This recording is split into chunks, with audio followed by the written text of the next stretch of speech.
I'm a little bit embarrassed to admit that I didn't read any of Octavia Butler's work until last year when I read Kindred, and I thought it was just great.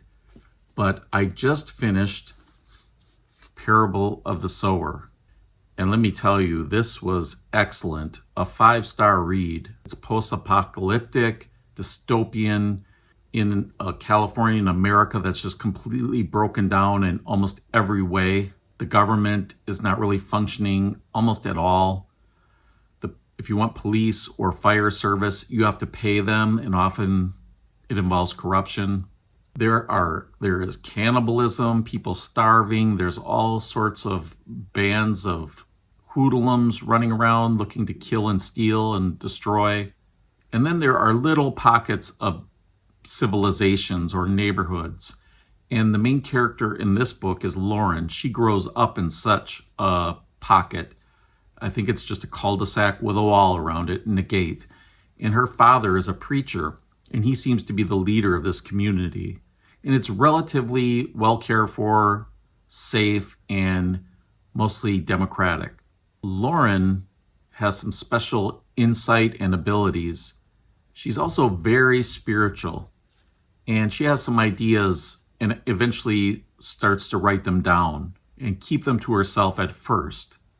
She intends to eventually leave the community where her father and her stepmother and her siblings are living, and to go out into the world and explore and promote what is becoming a new faith that she's kind of constructing. Her hand is forced a bit too soon and tragically because, as seems the case with every civilization in this world, they are overrun by hoodlums and lunatics and people that just want to steal, kill, destroy. She escapes. She meets up with other friends from the community that survived. They meet people along the way. They journey looking for somewhere to settle, somewhere that will be safer. And all the while, she starts to express some of her before only written ideas about spirituality, faith, and things like that. She's a natural born leader, even though when the story starts, she's only like 15. At the end, she's about 18. A natural born leader, a tactician, strategic thinker, way beyond her years. And she's just a character that you can't help but just love and admire. So the story follows the group she starts establishing as they journey to find somewhere to settle and be a community and be reasonably safe, but also to explore some of these spiritual ideas that she has. The book was really awesome. It was very bleak, as you could imagine, with any kind of subject matter like this. I mean, for example, corporations are like basically privatizing communities and islands and towns. And if you want to be living there, they tempt you with safety and food and water, but often it's at the expense of being an indentured servant or a slave outright. So even in these situations where you might be safe, you have to compromise your humanity to do so. Lauren's trying to do something different. And so it's such a journey we go on with her. So it's a bleak environment, but unlike this bleak book, which I did love and gave 5 stars, this one, there's like basically no hope, no ray of sunshine, no nothing, just death, and that's it.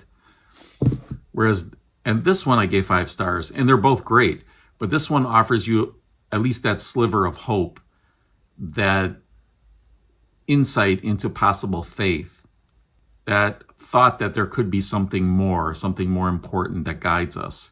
If you like a dystopian tale and you, like me, have not read this, I would definitely recommend it. I would encourage you to check this out.